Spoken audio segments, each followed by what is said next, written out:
Even with everything that has been said about the death of Ashlee Jenae, we still have millions of Black men celebrating her death and saying she should rest in preference. Gosh. The shade, y'all. I mean, I wasn't even gonna address this, but it's literally getting out of hand, especially with some Black men dedicating accounts to specifically trash Ashlee. Like, are we really gonna ignore the fact that Joe McCann is suspected of unaliving this young woman and focus on a few posts she made on social media? And by the way, some people are even going as far as to say that Ashlee's mom was a swirler, and that's where she learned everything from, and that she's the one who should be blamed. It's just been a bunch of nasty comments left, right, and center. But let's break it down, because it's all coming from Ashlee's past. Okay, guys, I won't deny that Ashlee was a major face in the divestment community, which is basically a group of Black women who advocate for dating exclusively outside their race to find a better life. Basically, she's choosing to date outside of her usual type, background, or her community, and Ashlee was open about this on her socials. I mean, I don't see anything wrong with how she chose to date, but in light of what happened to her, there are people saying Ashlee was against Black men, and some of the things she was putting out there were definitely a lot to swallow. Like, when she started making several posts talking about how she basically only wanted mixed-race kids, that's where she lost a few people. As much as it was her choice, and she had a right to prefer whatever kind of baby she wanted, to a lot of people, it felt like she was actively trying to edit out her own heritage from her future, and I can see why that would make people side-eye her. And this is actually the one thing some Black men are saying didn't sit right with them. Okay, I get that. However, there were other Black men who said that Ashlee's vibe felt less like, I found love, and more like, I've escaped a struggle that you guys represent. They are saying that all that white man worshipping she was doing online led to her passing, and it's poetic justice. In fact, they are saying that when a creator with a platform basically implies that a whole group of men is synonymous with struggle, people shouldn't be surprised when her comments trigger a defensive response. These men are saying that they're already looking at the world already being tough on them, and it's disheartening when they see a sister, and someone who should get it, using her voice to tell the world that they aren't providers or that they aren't worth the effort. Honey, whether Ashlee meant it that way or not, that's how it landed in the group chat, and you can't really blame people for feeling some type of way when they feel generalized and discarded. Now, we also have people saying that Ashlee probably had some untreated trauma from whatever Black men she was dealing with, and didn't work through those sentiments internally and that she was projecting. A lot of people actually believe Ashlee was reactively dating, and the theory is that she might have had some really bad, unhealed experiences with Black men in her past, maybe heartbreak, maybe lack of support, and instead of going to therapy to unpack it, she used the level up movement as a shield. On the other hand, others are saying that she's just doing what she sees being done in her own home, and this is where Ashlee's mom comes in. See, there's a strong theory that Ashlee wasn't just dating white men because she liked them, but because she was mirroring what she saw in her own home. If she grew up seeing her mother treated like a queen, protected and provided for by a white man, that becomes her definition of safety. Basically, to her, it wasn't a choice against Black men. It was a choice for the specific dynamic she saw modeled. Because when you see your primary caregiver find peace in a certain space, you're naturally going to gravitate toward that same space when you start looking for your own peace. Think about it. If the household conversations revolved around how much easier or better life is now that they've moved away from traditional Black dating circles, Ashlee would have soaked that up like a sponge. Who knows? Maybe Ashlee felt she needed to prove her mom right, and by finding her own white man and living this high-end life, she was validating her mother's choices and her own upbringing. It's like she was building a brand new legacy. And the mixed kids comments also tie into this. It's the ultimate sign of merging into this new world she and her mother created. But does this mean that her mom should get part of the blame for consciously or unconsciously putting it in her daughter's head that white men are better than Black men? I don't know.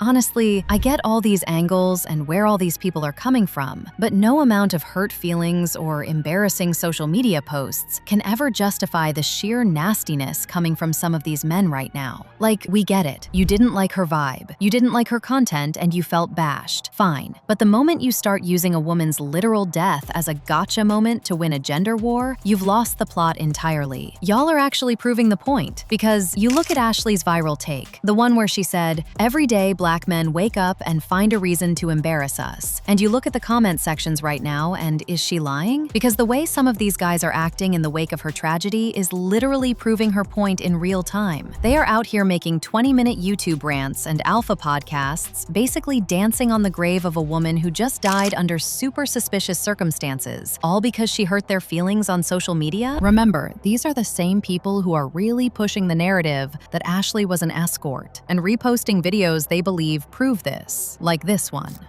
All right, hear me out. And maybe this is just me, but I just thought about it because I was driving on my way home. I really be ready to cut a nigga off over a small.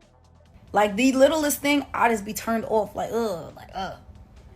It was mad people in the regular lane, and the express lane was clear as I'm zooming through that. Passing. Feet. As a grown man, in 2023, living in the state of Florida, specifically Dade County, Broward County, doing without a sun pass. Like, honestly, you want to just vibe in traffic. Vibe. Could take you 15 minutes to get somewhere. You want to chill out for the next 45 minutes sitting in a regular lane for what? It ain't gonna work with me, baby. It ain't gonna work. It ain't gonna work. I ain't gonna lie. I'm talking about, yo, babe, get over into the express lanes faster, da-da-da. Nah, like, I ain't finna do all that. Drive over them cones and get on. They are also the ones saying that Ashlee lived a double life and that she had a second IG page that was dedicated to her being a stripper and an escort, which was taken down. But you know what? For me, what's really wild about this whole situation is how people are cherry-picking the moments that fit their angry narrative, while completely ignoring the times Ashlee actually showed love to her roots. If you dig back through her history, there are plenty of tweets and posts where Ashlee talked very highly of the Black community, and even gave flowers to Black men when they were doing their thing, proving that she wasn't some one-dimensional character who just woke up hating her community. There's one she said, "Y'all gotta stop putting white men on a pedestal for finding Black women attractive." There's also another one where Ashlee wrote, "I wish y'all would realize and acknowledge how beautiful Black love is." And there's also this one where she said, "Just because my boyfriend is white doesn't mean I think Black men are ugly or degrade them on social networks." But of course, the manosphere and the outrage baiters aren't going to screenshot the positive stuff because they don't want to contradict themselves. They'd rather keep the focus on the embarrassing comments to justify their nastiness. And by the way, for context, this is the deleted video Ashlee Jenae replied to saying, "Every day Black men wake up and find new ways to embarrass us." I mean, look at this video. Homies really are embarrassing us. And everybody was saying this video was trash and embarrassing for Black men, not just Ashlee. Anyway, guys, regardless of what Ashlee said about Black men in her videos and what she said about wanting mixed babies, she didn't deserve to have her passing turned into a content moment for people to gloat. Nothing changes the fact that a young woman went on a dream vacation and never came home. Whether she was a business owner, a divestment influencer, or anything else the internet wants to label her, nobody deserves to end up in a tragic situation like that after a heated argument in a luxury villa. The bottom line is that a young woman is gone, and her family is left with a million unanswered questions, and blaming her old tweets and her mother for dating a white man doesn't solve anything. But hey, that's just my opinion. There are people who still think that Ashlee should still be held accountable for the things she put out there. But you let me know what you think in the comments section below.